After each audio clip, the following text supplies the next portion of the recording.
കുറിച്ചുള്ള സംഭവമാണ്. The Pulitzer prize winner photographer. ഫോട്ടോഗ്രാഫിയിലുള്ള അവാർഡിനാണ് നമ്മൾ എന്താ പറയാ, പുലിറ്റ്സർ പ്രൈസ് എന്ന് പറയാം. അപ്പൊ അയാൾക്ക് അത് കിട്ടിയിട്ടുണ്ട്.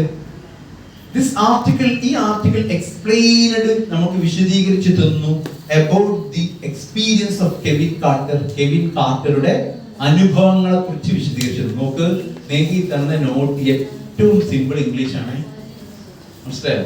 എല്ലാവർക്കും മനസ്സിലാക്കാൻ പറ്റുന്ന ഉദാഹരണം ഞാൻ പ്രിപ്പയർ ചെയ്തിട്ടില്ല. ഈ എക്സ്പീരിയൻസിൽ അദ്ദേഹം അനുഭവിച്ചു, ഈ കെവിൻ കാർട്ടർ അനുഭവിച്ചു അപ്പാർത്തീഡ് സിസ്റ്റം. അപ്പാർത്തീഡ് എന്ന് പറഞ്ഞാൽ എന്താ അപ്പാർത്തീഡ്? കറുത്തവൻ വെളുത്തവൻ എന്ന് പറയുന്ന ആഫ്രിക്കയിൽ ഉണ്ടായിരുന്ന വേർതിരിവിനാണ് എന്ത് പറഞ്ഞത്? അപ്പാർത്തൈഡ് സിസ്റ്റം. കറുത്തവർക്ക് ഓപ്ഷൻസ് ഇല്ല, വെളുത്തവർക്ക് എല്ലാ അവകാശം, അങ്ങനെ ഓപ്ഷൻ ഉണ്ടായിരുന്നല്ലോ. ഇപ്പൊ ഗാന്ധിജിനെ വിട്ട് പുറത്ത് ട്രെയിൻ പുറത്തിട്ടില്ലേ? അതൊക്കെ എന്തുകൊണ്ടാണ്? ഈ അപ്പാർത്തൈഡ് സിസ്റ്റം കേട്ടോ. വർണ്ണ വിവേചനം എന്ന് മലയാളത്തിൽ പറയും. എന്റെ കളറടിച്ച് ജാതി മതമൊന്നുമില്ല, കളർ വൈറ്റ് ആണോ ഓക്കെ. മുമ്പ് ബ്രിട്ടീഷുകാർ വിധിച്ചില്ലേ, dogs are Indians are not allowed എന്ന് പറഞ്ഞ പോലെ. അപ്പൊ ഈ experienced apartheid system in his career, അദ്ദേഹത്തിന്റെ കരിയറിൽ firstly he was a soldier. ആദ്യം ആരായിരുന്നു? ഒരു പട്ടാളക്കാരായിരുന്നു. then became a news photographer. പിന്നെയാണ് അദ്ദേഹം എന്തായി മാറിയത്? ആരാ അതിന്റെ അതേറിന്റെ കെവിൻ കാർട്ടറിന്റെ കഥ. He worked in a New York Times. അദ്ദേഹം ന്യൂയോർക്ക് പത്രത്തിൽ ജോലി ചെയ്തു. പിന്നെ വീക്കിലി ജോലി ചെയ്തു. പിന്നെ അദ്ദേഹം ഒരു ഫോട്ടോ എടുത്തു കേട്ടോ, അതാണ് important. He took a photo of a girl in Sudan. സുഡാനിൽ ഒരു ഗേളിന്റെ ഫോട്ടോ എടുത്തു, ചെറിയ കുട്ടിയുടെ. She was struggling to reach the feeding center. ആ കുട്ടി ഭക്ഷണം കൊടുക്കുന്ന സെന്ററിലേക്ക് അങ്ങോട്ട് മൂവ് ചെയ്യാൻ വേണ്ടിയിട്ട് ഇങ്ങനെ ഭയങ്കര പ്രയാസപ്പെട്ട് ഇങ്ങനെ സ്ട്രഗിൾ ചെയ്യായിരുന്നു. ഓക്കെ, ആ സമയത്താണ് vulture landed here. ഒരു കഴുകൻ വന്നിട്ട് കുട്ടിയുടെ അടുത്ത് ഇരിക്കുന്നുണ്ട്. അപ്പൊ ആ കുട്ടി വിശന്നിട്ട് കുട്ടികൾ ഇങ്ങോട്ട് നീങ്ങിക്കൊണ്ടിരിക്കുകയാണ്. ഒരു കഴുകൻ എന്തുണ്ട് അപ്പുറത്തുണ്ട്. ആ കഴുകൻ ഇങ്ങനെ കുട്ടിയുടെ അടുത്തേക്ക് നീങ്ങിക്കൊണ്ടിരിക്കുന്നുണ്ട്. എന്തായി? vulture landed near her. ഈ photo this photo helped him. അയാളെ സഹായിച്ചു to get Pulitzer price win ചെയ്യാൻ അദ്ദേഹത്തെ സഹായിച്ചു. അപ്പോ ഈ സ്റ്റോറി ഇങ്ങനെയാണ്. കെവിൻ കാർട്ടർ എന്ന് പറയുന്ന ആൾക്ക് പുലിറ്റ്സർ പ്രൈസ് കിട്ടുന്നു. അതിന് കാരണം ഒരു കുട്ടി സ്റ്റാർ ചെയ്തുകൊണ്ടൊരു കുട്ടി ഫീഡിംഗ് സെന്ററിലേക്ക് പോയിക്കൊണ്ടിരിക്കുകയാണ്. ആ സമയത്ത് ഒരു കഴുകൻ ആ ചിത്രം ടെക്സ്റ്റ് ബുക്കിൽ കണ്ടിട്ടുണ്ടായിരിക്കും. അല്ലേ? അതാണ് ശരിക്കും ഇയാൾ ഭാവിയിൽ പിന്നീട് സൂയിസൈഡ് ചെയ്തെന്നാ പറയുന്നത് കെവിൻ കാർട്ടർ. ചിലപ്പോൾ ഒരു പക്ഷേ അതുകൊണ്ടാണോ, മുമ്പത്തെ ഫാമിലി പ്രോബ്ലം കൊണ്ടാണോ എന്നൊന്നും അറിയില്ല. ഓരോരുത്തരും ഓരോ രൂപത്തിലല്ലേ വ്യാഖ്യാനിക്കാം. ആ കുട്ടിക്ക് എന്ത് സംഭവിച്ചു, അപ്പൊ ഈ കഴുകനിട്ട് കൊടുത്തോ എന്നുള്ള കുറെ ചോദ്യങ്ങൾ ഉണ്ടാവുമല്ലോ മനസ്സിൽ. ചില ആൾക്കാർ പറഞ്ഞു അതുകൊണ്ടാണ് മൂപ്പര് മരിച്ചത്. ഈ ആത്മഹത്യ ചെയ്യണം ചിന്ത വരാൻ പ്രത്യേകിച്ച് കാരണമൊന്നും വേണ്ട. ആണോ? ഈ ഇരിക്കുന്ന ആൾക്കാർ പല ആൾക്കാർക്ക് അങ്ങനെ തോന്നിയ ആൾക്കാർക്കാണ്, ഇല്ലാന്ന് ഞാൻ പറയില്ല. ഈ ഇരിക്കുന്ന കൂട്ടത്തിലും മരിച്ചിട്ട് മതിയനു എന്ന് ആലോചിച്ച എത്രയോ ആൾക്കാരുണ്ട്. അപ്പൊ അത് സ്വാഭാവികമായിട്ടും തോന്നാം. ഞാൻ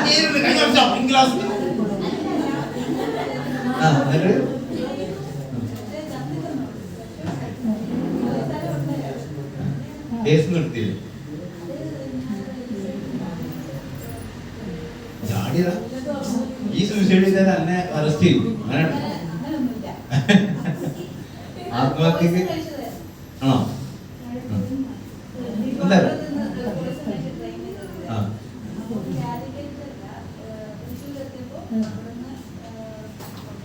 അസ്വസ്ഥതകൾ കൂടി ഞാൻ വിഷം കഴിച്ചിട്ടുണ്ടേ എന്ന് പറഞ്ഞു. ഇല്ല, പറ്റിയത്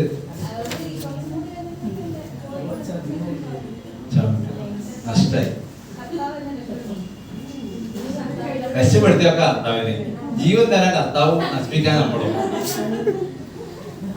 ഒരു ലൈഫ് ചാലഞ്ച് കുറേ ഉണ്ടാവും. നമുക്ക് ഈ ബോധം വെച്ച കാലം മുതൽ മരിക്കുവോളം മരിക്കുന്ന വരെ നമുക്ക് ചാലഞ്ച് ഉണ്ടാവും. അത് പല ആളുകളുടെ രൂപത്തിലും ഭാവത്തിലും നമ്മൾ പ്രത്യക്ഷപ്പെടുക. ചിലപ്പോൾ ചെറിയ കുട്ടിയാകുമ്പോൾ ചില ഇരിക്കാനും നടക്കാനും ഓടാനും സംസാരിക്കുക, ഇതാണ് നമ്മുടെ ചാലഞ്ച്. LKG UKG ചേർത്ത് അന്ന് മുതൽ ഈ പഠിക്കാൻ തന്നെ നമ്മുടെ ചാലഞ്ച്.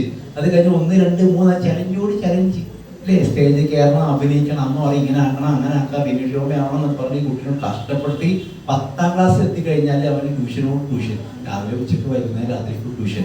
+1 എത്തിക്കഴിഞ്ഞാൽ ഏത് കോഴ്സ് എന്ത് കോഴ്സ് അമ്മ പറയും പിന്നെ സയൻസ് എടുത്തോ, എല്ലാവരും പറഞ്ഞ സയൻസിന്, കുട്ടി പറയും കൊമേഴ്സ് മതി, എങ്ങനെ എല്ലാം കൂടിയായി കുട്ടിയെ കൊണ്ട് സയൻസിന് ചേർത്തി എല്ലാത്തിനും പോകാൻ കുട്ടി കുറേ കഷ്ടപ്പെട്ട് പിന്നെ പഠിക്കാൻ കഴിയില്ല, കൗൺസിലിങ്ങിന് വന്ന് ഇതൊക്കെ കഴിഞ്ഞ് +2 കഴിഞ്ഞ് ഡിഗ്രി ഫസ്റ്റ് ഇയറോ സെക്കൻഡ് ഇയറോ ആകുമ്പോഴേക്കും അല്ലെങ്കിൽ എൻട്രൻസിന് കോച്ചിങ്ങിന് സൈലത്തിൽ എവിടെയും കൊണ്ടേ ആക്കും. പിന്നെ അതിൽ കുറേ സ്ട്രെസ് ആയിട്ട് കുട്ടി വരും.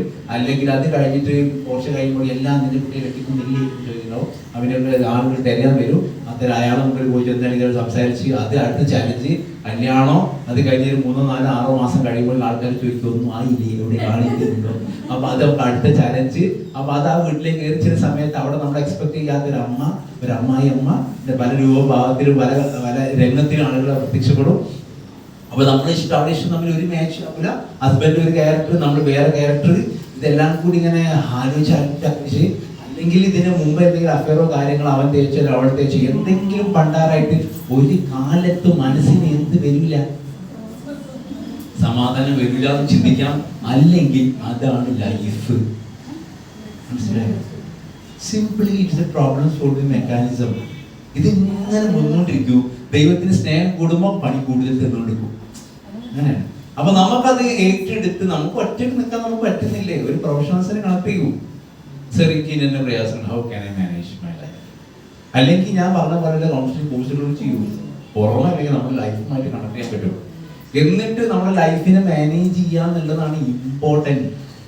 ഈ നമ്മുടെ ലൈഫ് മാനേജ് ചെയ്ത് വരുമ്പോഴേ നമ്മളെ കുട്ടി അടങ്ങിയിരിക്കുന്നില്ല, അവിടെ ഇരിക്കുന്നില്ല, എവിടെ ഇരിക്കുന്നില്ല നമ്മുടെ ടീച്ചർ വിളിക്കാം സ്കൂളിൽ അല്ലേ. നമ്മളൊക്കെ ട്രാക്ക് വരുമ്പോഴേക്കും ഈ കുട്ടിക്കുണ്ടാണ് പ്രശ്നം. ലേണിംഗ് ഇഷ്യൂസോ ADHD അറ്റൻഷൻ ഡെഫിസിറ്റ് ഒക്കെ ആയിരിക്കും. നമുക്ക് അറിയില്ല, നമ്മളതിനെ കുറിച്ച് പഠിച്ചിട്ടുമില്ല. മനസ്സിലായോ? നമ്മൾ എന്തേ പറഞ്ഞാല് കുട്ടി അറിയാം 10ാം ക്ലാസ് അല്ലേ, അത്ര മനസ്സിലാക്കി വെറുതെ ചോദിക്കണ്ടെന്ന് പറയുന്ന മക്കളുണ്ട്. അതുകൊണ്ട് നമ്മൾ കൂടുതൽ പഠിക്കണം. മനസ്സിലായോ? കൂടുതൽ പഠിക്കുന്നതനുസരിച്ച് നമ്മൾ കൂടുതൽ നോളജിലേക്ക് പോകും. അപ്പൊ 2 ഏരിയയായി. ഞാൻ പറഞ്ഞത് കറക്റ്റ് അല്ലേ? അത് കഴിഞ്ഞ് പിന്നെ അപ്പുറത്തേക്ക് നമ്മുടെ മക്കള് അവരെ പഠിപ്പിക്കലായി, പിന്നെ അവരെ കെട്ടിക്കലായി, പിന്നെ പറഞ്ഞയക്കലായി. അവർ തമ്മിലുള്ള കൊളാബറേഷൻ കറക്റ്റ് ആവണം, ഹസ്ബൻഡ് വൈഫ്. അല്ലെങ്കിൽ അതേ പ്രശ്നമായി ഇപ്പോൾ തെറ്റി ഇങ്ങോട്ട് വന്നു കഴിഞ്ഞാൽ കുട്ടിയേക്കാൾ നെഞ്ചിരിപ്പാർക്കുണ്ടാവുക നമുക്കുണ്ട്. അവിടെ ഓരോ ദിവസം വിളിച്ചിട്ട് അമ്മ എവിടെ, അങ്ങനെ അമ്മ എവിടെ ഈ പറഞ്ഞു കഴിഞ്ഞാൽ ആ കുട്ടി പറഞ്ഞ് അവിടെ തീർക്കും. ആരും ടെൻഷൻ കൂടി, നമുക്ക് ടെൻഷൻ കൂടി. പിന്നെ ഇത് എല്ലാ കാലത്തും മരിക്കുന്നവരെ ഇത് തന്നെയാണ് നമ്മുടെ പ്രോസസ്സിങ്. ഇതിനാണ് ലൈഫ് എന്ന് സിമ്പിളായിട്ട് പേര് വിളിക്കുന്നത്.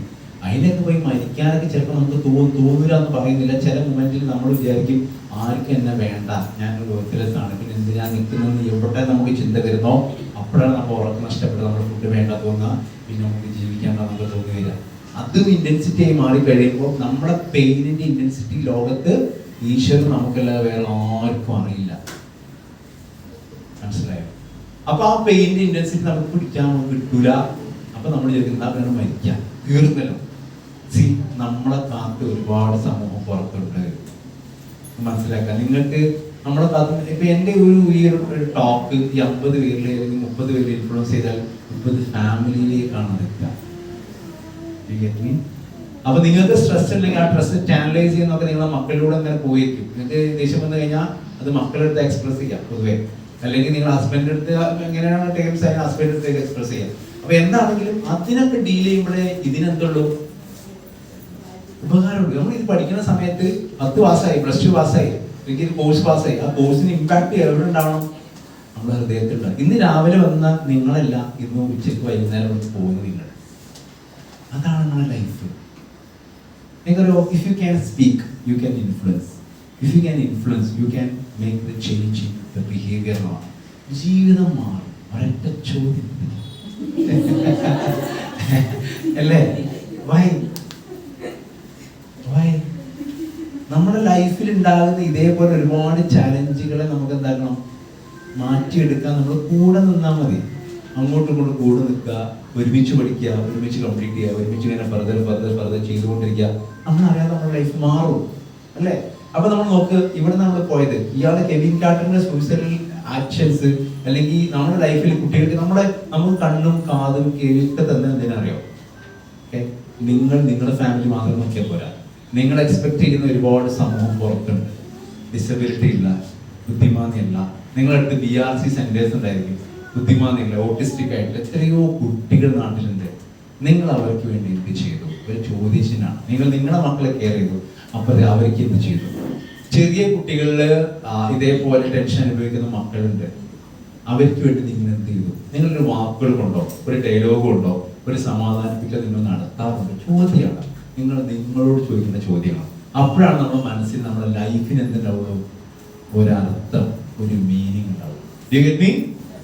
Yes? Okay, come back. അപ്പോ ഇതിൽ പറഞ്ഞ ഷെയ്ഡ്സ് ആൻഡ് ഷാഡോസിൽ പറഞ്ഞ ഏരിയ ഇതാണ് കെവിൻ കാർട്ടറിന്റെ story. The boy and snake എന്നൊരു പാടുണ്ട്. ഒരു 6ാമത്തെ പാടാണ്, ഞാൻ ഇത് ലാസ്റ്റ് ആണ് പറയുന്നത്.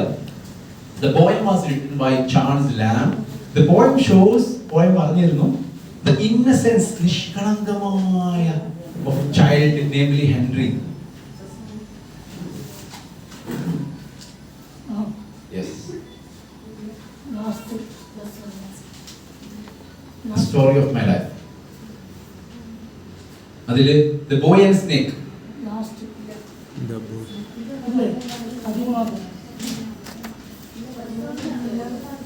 ആരില്ലാത്ത എത്ര ഇല്ലാത്തല്ലേ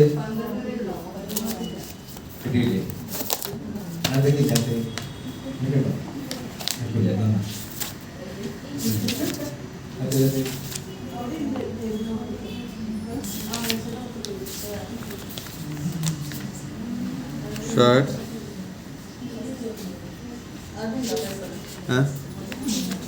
പേപ്പർ ഏത് പേപ്പർ?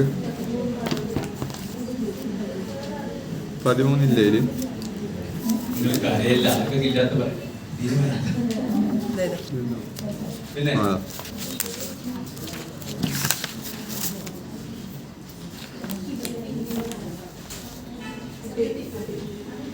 കിട്ടി കിട്ടി. അതിലുണ്ടോന്നല്ല, ഇതിലുണ്ടോന്ന് ചോദിച്ചേ.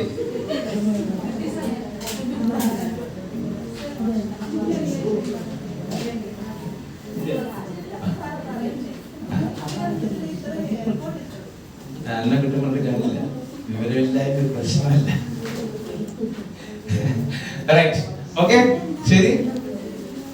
പൂയാസിനേക്ക് കിട്ടിയില്ലേ? എവിടെ എത്തി?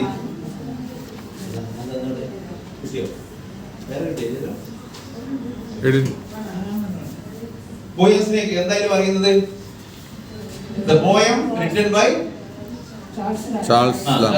എന്താ പറയുന്നത്? The poem shows the innocence of a child named Henry. Henry എന്ന കുട്ടിയുടെ നിഷ്കളങ്കതയെ കുറിച്ചിട്ടാണ് അതിൽ പറയുന്നത്. പിന്നെ he gave his breakfast to a snake. Breakfast ആർക്ക് കൊടുത്തു? സ്നേക്കിന് കൊടുത്തു. Then became friends. But finally mother came to know. Mother വന്നു, അമ്മ വന്നു. അമ്മ അറിഞ്ഞു എന്ത്? No, about Henry's friend. ഹെൻറിയുടെ സുഹൃത്ത് ആരാണ്? France. പാമ്പാണല്ലേ? The poet gives the message that individuals have inborn right of innocence. അപ്പം ഈ പോയിന്റ് പറഞ്ഞത് ശരി, മനുഷ്യന്മാർ പ്രകൃതിപരമായിട്ട് എന്താണ്? നിഷ്കളങ്കരാണ് അല്ലേ? പ്രകൃതിപരമായിട്ട് നിഷ്കളങ്കരാണ്. ഇങ്ങനെ അറബിയിൽ വാക്കുണ്ട്,